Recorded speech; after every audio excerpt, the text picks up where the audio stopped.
Selamat datang di cerita romantis. Semua cerita ada di sini. Membalas sebuah pengkhianatan. Bagian 2. Starla berjanji tidak akan menumpahkan air mata berharganya untuk laki-laki brengsek seperti Daniel. Dan jika mereka menyuguhkan panggung sandiwara, maka Starla akan ikut berperan di dalamnya. Menjadi karakter antagonis pun Starla siap, asal dua parasit ini mendapatkan balasan setimpal. Kalau begitu, semakin lama tubuh Daniel semakin mendekat. Tangannya telah berhasil menempati tengkuk leher Starla. Jarak semakin mengikis. Bibir mereka hampir bertaut. Jika Starla tidak buru-buru sadar dan berpaling. Maaf, aku belum siap. Menjalani kewajiban istri? Tentu saja Starla akan melakukannya. Tapi hanya dengan laki-laki baik. Garis bawahi. Daniel tidak ada satu centi pun dapat dikatakan baik setelah topeng pengkhianatannya dibuka. Sekilas terlihat raut kecewa dari mimik wajah Daniel. Mereka adalah dua orang dewasa yang sebelumnya berpacaran dengan sehat. Sejauh ini kontak fisik paling intim hanya mencium kening. Starla adalah wanita terhormat yang menjaga dengan baik kesuciannya. Akan tetapi suaminya justru diam-diam berselingkuh? Wah, jangankan kesucian, seujung kuku pun Starla tidak sudi memberikannya. Baiklah, aku tidak akan memaksa. Aku akan menunggumu. Kecup Daniel pada pergelangan tangan Starla. Melihat Daniel memasuki kamar, Starla bangkit menuju kamar mandi. Pantulan dirinya di cermin terlihat jelas. Betapa bencinya ia dengan situasi ini. Situasi yang memaksanya untuk menggunakan topeng tebal untuk menutupi kenyataan. Jika bukan karena sorotan media yang saat ini sedang mengarah pada pernikahan mereka, Starla pasti akan menggugat Daniel detik ini juga.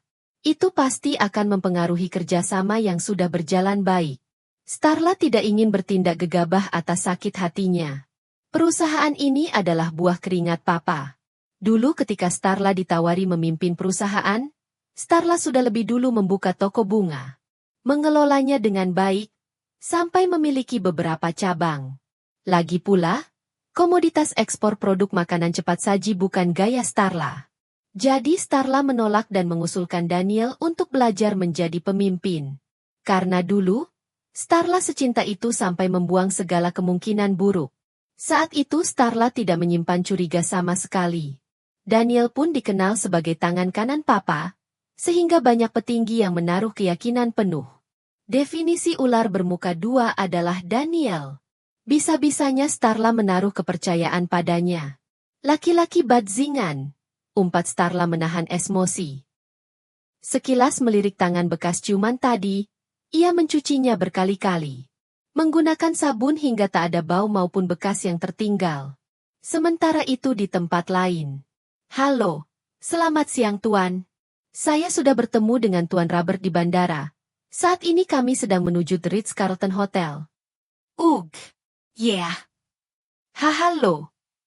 Bawa saja ke tempat perjanjian. Aku akan terlambat 5 menit. Panggilan diakhiri sepihak. Theo menatap datar pada layar ponsel.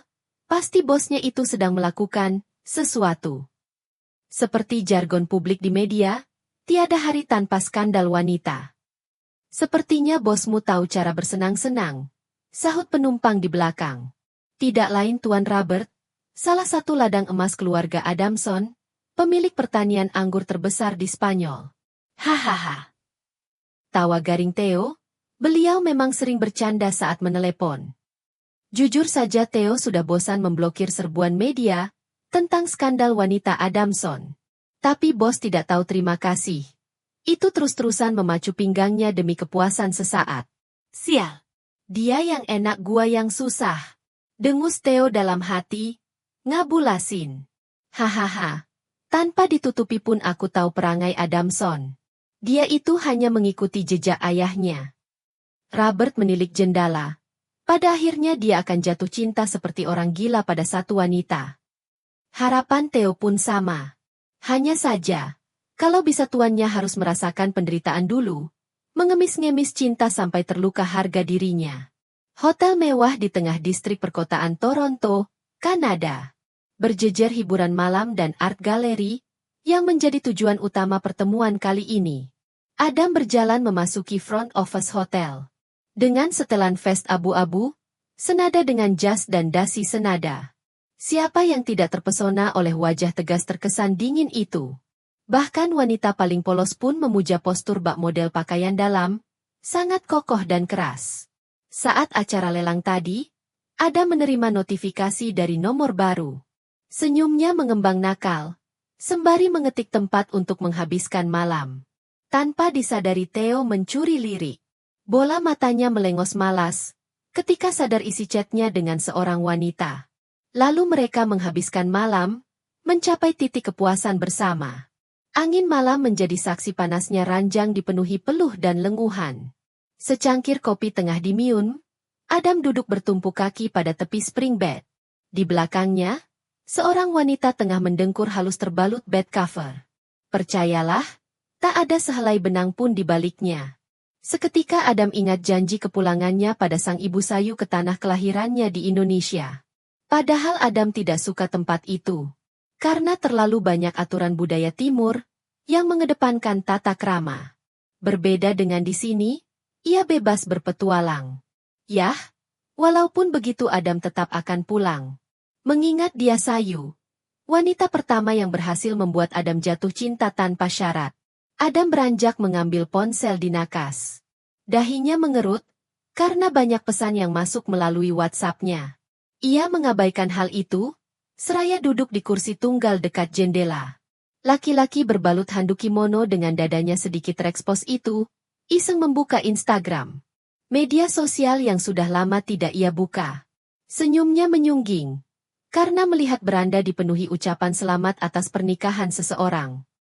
Akhirnya dia menikahi pengemis itu, sarkas Adam. Matanya menyorot pada gambar seorang gadis tengah tersenyum dengan balutan gaun pengantin. Bodoh sekali. Yah, ini akan jadi keuntunganku juga. Dengan mata tertutup pun seorang Adamson tahu, topeng di balik senyum palsu Daniel. Hanya saja, Adamson itu picik. Ia tipe orang yang akan menjatuhkan lawan dengan cara apapun. Dengan gadis itu menikahi pria tidak jelas. Adamson dapat dengan mudah menghancurkan perusahaan keluarga itu, sekali serang jika ia mau. Karena bagaimanapun juga, Adam membenci keluarga Faranggis yang sok suci itu. Selamat pagi, Bu. Selamat pagi, Nona Starla. Sambutan hangat dari beberapa karyawan di kantor menyapa kedatangan Starla. Ia sengaja ke kantor, menemui suami tercinta. Di depan publik mungkin terdengar seperti itu. Kenyataannya Starla hanya ingin memastikan sesuatu. Kecurigaan Starla semakin menjadi. Setelah memeriksa daftar transaksi black card perusahaan, yang saat ini resmi dipegang Daniel setelah Papa jatuh sakit. Sebagai tangan kanan Papa, Daniel digadang-gadang sebagai CEO Faranggis Group. Walau tak ada keputusan tertulis dari Papa sebagai komisaris utama. Namun namanya harum mewangi, berkat efisiensinya dalam mengambil keputusan. Jujur, kelebihan Daniel terletak pada karisma dan wibawanya, yang seakan bisa menghipnotis orang untuk terprovokasi dengan semua ajakannya. Starla pun tak beda jauh dengan mereka, yang tergiur akan indahnya mawar, tak taunya menyimpan duri menyakitkan. Starla masih ingat laporan pengeluaran bulanan dari Black Card, yang dikirimkan langsung ke email Papa. Tadinya hanya iseng saja. Ternyata isinya buat syok seisi jiwa. Rata-rata pengeluaran untuk check-in hotel. Ada juga tagihan di kapal pesiar, dan pembelian real estate. Astaga, enak sekali dia menikmati kemewahan yang tidak pantas dia dapatkan. Percuma menyesal. Starla benar-benar jijik pernah mengenalnya. Starla kemari pun ingin menemui kuasa hukum FRG. Guna menindaklanjuti pengeluaran dalam jumlah besar yang dipertanyakan, untuk apa semua itu? Namun, sepertinya Starla harus melewati beberapa rintangan. Seperti tidak sengaja bertemu si penjilat macam Alarie. Starla AA. Pekik wanita itu sembari berlari dari jauh seperti anak kecil. Alarie sukses memeluk Starla. Dengan wajah cerianya itu, ia mampu menipu siapapun. Benar-benar tipe manusia setan. Aku dengar dari karyawan lain kamu kemari, kenapa tidak menghubungiku dulu? Dengus Alarie, wajahnya cemberut kesal. Maaf, Aku tidak ingin mengganggu pekerjaanmu. Sandiwara dibalas sandiwara. Memang hanya dia yang bisa akting ala profesional. Bagaimanapun, Alaria dipekerjakan di sini berkat kemurahan hati Starla. Sekarang Starla baru sadar, ia merawat tumbuhan paku di hidupnya. Kamu itu selalu aja. Memangnya aku pernah terganggu dengan kedatanganmu? Justru aku khawatir, semenjak kamu menikah, aku takut kita tidak bisa menghabiskan waktu bersama lagi. Aku benci Daniel. Rasanya aku ingin memusnahkan orang yang sudah merenggut Starla dariku. Ucap Alaria bersungut, kembali memeluk Starla seperti orang tidak tahu malu. Lihatlah topeng itu. Bukankah terlalu sempurna mengalahi artis papan atas? Wah, jika ada penghargaan pendusta, mungkin Alaria jadi pemenangnya. Lagi pula, bodoh sekali dia. Mau dijadikan orang ketiga. Wajah cantik itu jadi terbuang sia-sia. Setidaknya, walau tidak bisa jadi independent women, wajah itu disenangi koko-koko Cina. Kamu yakin ingin memusnahkan Daniel? Tanya Starla, sengaja menggoda. Iya. Dia seperti parasit yang merebut posisiku. Starla terkekeh. Dia mengolok dirinya sendiri.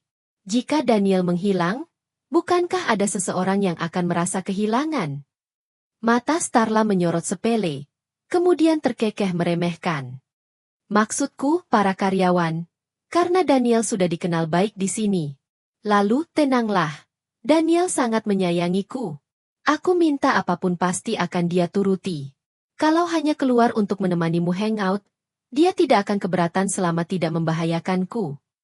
Sekilas senyum Alaria mereda, wajah ceria itu tampak mendung beberapa detik. Oh ya, kamu ada perlu apa kemari? Aku hanya ingin menemui suamiku. Dia pasti sangat lelah karena semalam harus tidur larut.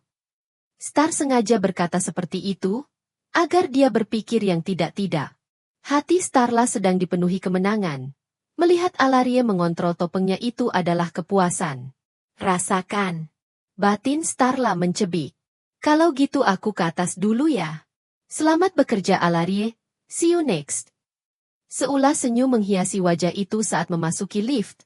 Baru kali ini ia merasa puas menggoda seseorang. Kerumunan orang menuju suatu tempat.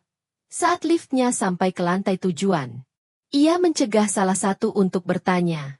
Kalian mau kemana? Tanya Starla to the point. Nona Starla, maaf tidak sadar kedatangan Nona. Garuk karyawan itu pada tengkuk belakangnya. Kami akan rapat internal di meeting room.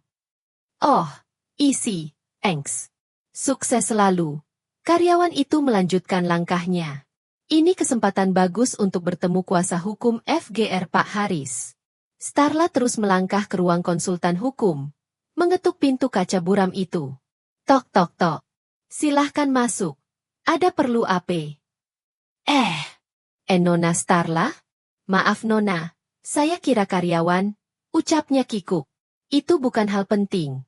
Saat ini yang lebih penting adalah siapa laki-laki muda ini? Wajah baru yang tidak pernah Starla ingat ada di dalam daftar ekskulif FRG. Tidak apa, santai saja. Sisilahkan duduk Nona. Laki-laki kikuk itu mempersilahkan sofa. Maaf saya tiba-tiba datang tanpa janji terlebih dahulu. Starla duduk di set sofa abu-abu. Hehe, tidak apa, Nona. Justru saya senang bisa bertatap langsung dengan istri Pak Presedir.